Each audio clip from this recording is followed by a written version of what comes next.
আসসালামু আলাইকুম। চলো আজকে আমরা এনসিটিভি অনুমোদিত পাঠ্য বইয়ের কিছু গুরুত্বপূর্ণ এমসিকিউ প্রশ্নোত্তর সমাধান করি।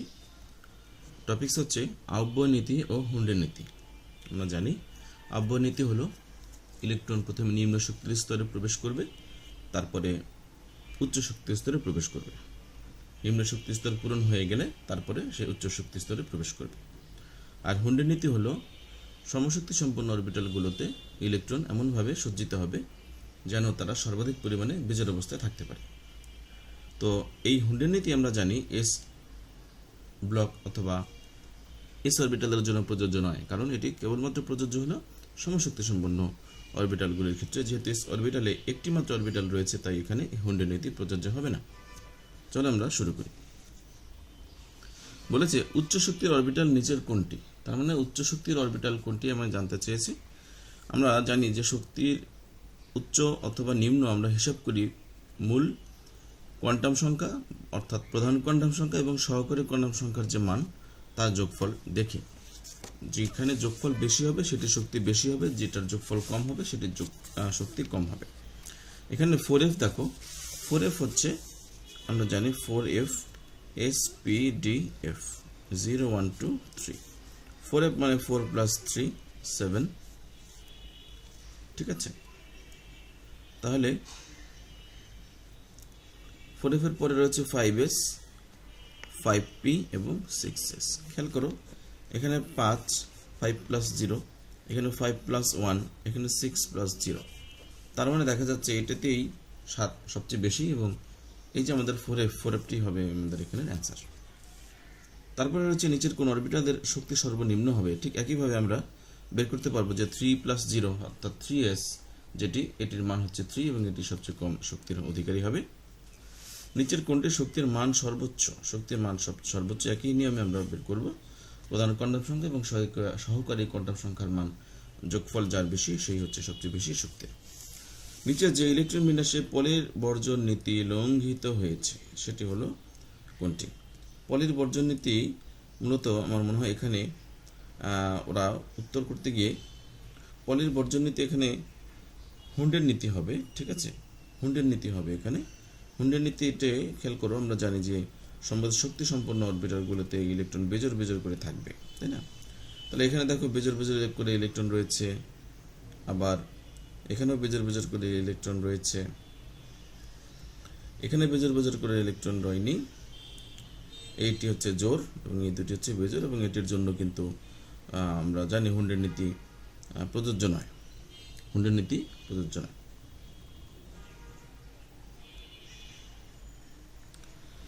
আর এখানে পলির বর্জন নীতি হবে না, কারণ হলো পলির বর্জন নীতিতে আমরা জানি যে দুইটি ইলেকট্রনের 4টি কোয়ান্টাম সংখ্যার মান কখনোই এক হবে না, সেম হবে না। তো এখানে তো প্রত্যেকটাতেই দেখা যাচ্ছে যেহেতু ইলেকট্রনের অবস্থান আলাদা, তাই এদের যে ইলেকট্রন বিন্যাস এবং তাদের 4টি কোয়ান্টাম সংখ্যার সেট কিন্তু অবশ্যই কি হবে? আলাদা হবে, ঠিক আছে। তারপরে দেখো একটি মৌলের পরমাণুর স্তরের দুটি অরবিটালের ইলেকট্রন বিন্যাস দিয়ে দিয়েছে 3d10। দুটি অরবিটালের ইলেকট্রন বিন্যাস অর্থাৎ একটি অরবিটাল হচ্ছে 3d10, একটা হচ্ছে 3d10 এবং হচ্ছে 4s1। এই দুটো যদি হয় পর্যায় সারণীতে মৌলটির অবস্থান কোনটি হবে? যেহেতু 4 সর্বোচ্চ স্তর আমরা জানি, প্রধান কোয়ান্টাম সংখ্যা সর্বোচ্চ যেটি এটি তার পর্যায় হয়, তাহলে পর্যায় এখানে 4, পর্যায় 4 এবং তার যে গ্রুপ সেটি বের করার জন্য দেখো 3d10 এবং 4s1। যেহেতু 3d10 পূর্ণ আছে, তার মানে ডি ব্লকের প্রত্যেকটা অরবিটালের ডি অরবিটাল প্রত্যেকটাই ইলেকট্রন দ্বারা পূর্ণ আছে। আর হচ্ছে 4s1। 4s1 মানে কি? 4s1 বলতে আসলে আমরা এখানে বুঝতে পারছি যে এটি ডি ব্লক মৌলের যদি হতো শুধুমাত্র, তাহলে D1 থেকে 10 এর মধ্যে যে কোনো একটা হতো, কিন্তু এখানে আরও আছে 4s1। যেহেতু 4s1, তাই আমাকে বুঝতে হবে যে ইলেকট্রন প্রবেশ করেছে কিন্তু এস অরবিটালে, চতুর্থ পর্যায়ের এস অরবিটালে ইলেকট্রন প্রবেশ করেছে। এবং সেক্ষেত্রে আমরা জানি ডি এবং এস এই দুইটার ইলেকট্রন বিন্যাস যোগ করে আমরা কিন্তু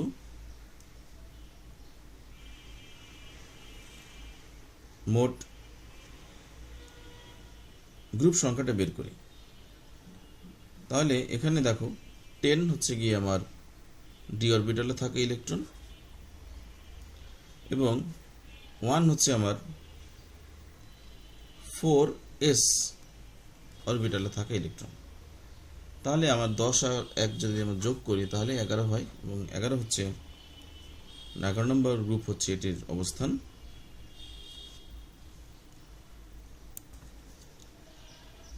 তো এখানে 1b যেহেতু, তাই এটাকে আমরা 11 নম্বর বলতে পারি। আর 1b কেন আমরা জানি যে ডি ব্লকের ভুক্ত যে পরমাণুগুলি আছে তাদের ক্ষেত্রে পুরোনো পদ্ধতিতে এই 1b 2b এভাবে এদেরকে বিবেচনা করা হতো। তো স্বভাবত এটা বোঝাই যাচ্ছে যে 3d9 ছিল এবং 4s2 ছিল এবং এটিকে ব্যালেন্স করার জন্য এটি যেহেতু অস্থায়ী তাই এখান থেকে একটি ইলেকট্রন এখানে চলে এসেছে এবং 3d10 তৈরি করে এটিকে 4s1 তৈরি করেছে। আমরা জানি এটি হচ্ছে কপার 29, তাই না? তারপরে একটি প্রশ্ন রয়েছে, দেখো এম মোলের আয়ন M+ সম্ভব কিন্তু M2+ সম্ভব নয়। আমরা জানি M একটি মৌল যার M+ সম্ভব, তার মানে একটি ইলেকট্রন সে ত্যাগ করতে পারে। আর একটি ইলেকট্রন ত্যাগ করলে দ্বিতীয় ইলেকট্রনটি আর তার পক্ষে ত্যাগ করা সম্ভব হয় না। এটি হবে গ্রুপ 1-এর একটি মৌল, যেটির প্রথম ইলেকট্রনটি সহজে ত্যাগ করা সম্ভব হলেও দ্বিতীয় ইলেকট্রনটি সম্ভব হয় না। কারণ হলো দ্বিতীয় ইলেকট্রনটি ত্যাগ করতে গেলে তাকে অষ্টক ভেঙে ওই ইলেকট্রনটি ত্যাগ করতে হয়। তো মৌলটির পরমাণু বহিস্তরের ইলেকট্রনের কাঠামো কোনটি হবে? যেহেতু আমি প্রথমেই বলেছি গ্রুপ 1-এর, তাই অবধারিতভাবে এই উত্তরটি হবে NS1, তার মানে বি হবে অ্যান্সার। দুটি মৌলের পরমাণুর বহিস্তরের ইলেকট্রনীয় কাঠামো NS2NP1 এবং NS2NP6 হলে কোন মৌলটি পর্যায় সারণীর কোন গ্রুপে অবস্থিত? এটি একটি ক্রিটিক্যাল টাইপের কোশ্চেন, একটু খেয়াল করবা। তো দুটি মৌলের ইলেকট্রিক বিন্যাস কি কি দেওয়া আছে? ইলেকট্রিক বিন্যাস দিয়েছে NS2NP1 এবং NS2NP6। দেখো NS এবং NP দুইটাই সমান সমান শক্তি স্তর, তাই মোট ইলেকট্রন সংখ্যা হিসাব করলে আসে 8। তাহলে এটি অষ্টক পূর্ণ আছে, এটি 18 নম্বর গ্রুপে আছে, 18 নম্বর গ্রুপে আছে আর বা শূন্য গ্রুপে আছে। আর এটির ক্ষেত্রে NS2NP1, তার মানে লাস্ট ইলেকট্রনটা কিন্তু কোথায় প্রবেশ করেছে? পি অরবিটালে প্রবেশ করেছে। লাস্ট ইলেকট্রনটা পি অরবিটালে প্রবেশ করেছে এবং পি অরবিটালে প্রবেশ করার কারণে এখানে মোট ইলেকট্রন সংখ্যা আমাদের কাউন্ট করতে হবে, এই দুইটা যোগফল এবং 10 যোগ করতে হবে। যদি ওই নিয়মে হয় 10 যোগ 3 সমান 13, এটা হচ্ছে নতুন পদ্ধতি। আর যেহেতু অপশনের মধ্যে 13 নাই, আছে গ্রুপ 3, তাই এখানে আমরা 1 এইভাবে বলবো, গ্রুপ 3 নাম্বার উপস্থিত আছে এখানে। তার মানে এটি ওই যে পুরাতন পদ্ধতি যেটি, সেটির মাধ্যমে এটি করা হয়েছে। সুতরাং এখানে অ্যান্সার হবে গ্রুপ 3 এবং গ্রুপ 0। প্রথম যেটি, এটি হচ্ছে গ্রুপ নাম্বার 3 পি ব্লকের, আর এটি হচ্ছে এটিও পি ব্লকের, এটি হচ্ছে গ্রুপ নাম্বার 0 বা নিষ্ক্রিয় গ্রুপ। তারপরে বলেছে কোন ইলেকট্রন বিন্যাসটি সঠিক? কোন ইলেকট্রন বিন্যাসটি সঠিক? আমরা এখানে দেখতে পাচ্ছি যে ferrous, ferric, cupric, zinc ion সবগুলোর ইলেকট্রন বিন্যাস করেছে। তো এখান থেকে আমরা ইলেকট্রন বিন্যাসগুলো যদি আমরা চেক করি তাহলে দেখা যাবে যে প্রত্যেকটি ইলেকট্রন বিন্যাস চেক করলেই আমরা দেখব যে কপার 2+ যেটি, সেটির ইলেকট্রন বিন্যাসই সঠিক। কারণ কপার 29 ছিল, 29 হয়েছিল কিভাবে? যখন তার 4s থেকে একটি ইলেকট্রন 3d9-এ চলে আসছিল। ঠিক আছে, খেয়াল করবা, কপারের 29, আর্গন, তারপর হচ্ছে 4s2 3d9। এখন স্থিতিশীলতার জন্য তো একটা ইলেকট্রন তো এখানে চলে আসে, কিন্তু সেই স্থিতিশীলতা পাওয়ার আগেই কিন্তু সে দুইটি ইলেকট্রন ত্যাগ করে ফেলে।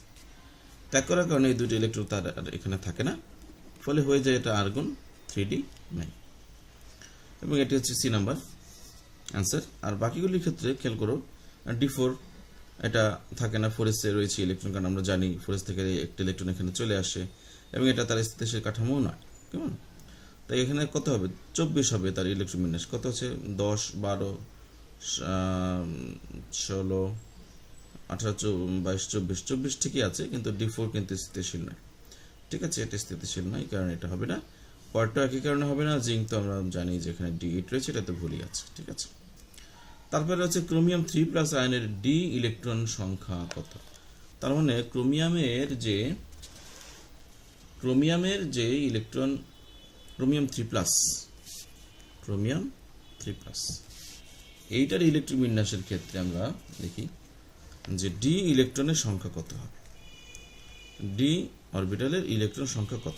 ক্রোমিয়াম আমরা জানি 24, তাই না? তাহলে আর্গন করার পর আমরা কি করব? 4:3D 20 আর এই 4 হচ্ছে 24, কিন্তু এটা তো একটা স্থায়ী কাঠামো নয়, তাই না? তাহলে কি করবে সে? 3টা ইলেকট্রন সে ত্যাগ করবে। 3টা ইলেকট্রন ত্যাগ করার জন্য এখান থেকে 2টা ইলেকট্রন ত্যাগ করবে, কারণ যেহেতু এখানে ইলেকট্রন আগে প্রবেশ করেছে, এখান থেকে ইলেকট্রন আগে বের হয়ে যাবে, এবং এখান থেকে একটা ইলেকট্রন ত্যাগ করবে, মোট 3টি। তাহলে এখান থেকে একটা ইলেকট্রন ত্যাগ হলে এটা হবে 3D3, আর 3D3 মানে হচ্ছে তার ডি অরবিটালে ইলেকট্রন সংখ্যা হবে 3টি, মোট ইলেকট্রন সংখ্যা হবে 3টি। ঠিক আছে, তারপরে বলেছে নিচের পারমাণবিক সংখ্যাযুক্ত মৌলের কোনটি পি ব্লক ভুক্ত। তো এটা খেয়াল করবা যে পি ব্লক ভুক্ত হলে আমরা জানি যে ইলেকট্রন লাস্টেরটা অবশ্যই পি অরবিটালে প্রবেশ করতে হয়, এবং 3 যেটি এটি লিথিয়াম, এটি আমরা জানি এস ব্লকের। 11 পারমাণবিক সংখ্যা হচ্ছে সোডিয়াম, এটিও এস ব্লকের। 33 হচ্ছে আর্সেনিক, আমরা জানি আর্সেনিক হচ্ছে পি ব্লকের অন্তর্ভুক্ত 33, আর 43 যেটি সেটি কিন্তু ডি ব্লকের অন্তর্ভুক্ত। ঠিক আছে, তো এখানে আর্সেনিকের সর্বশেষ শক্তি স্তরের ইলেকট্রন বিন্যাস হচ্ছে 3D10, 4s2 এবং 4p3। যেহেতু ইলেকট্রন লাস্টেরটা পি অরবিটালে প্রবেশ করেছে, তাই এটি হবে অ্যান্সার।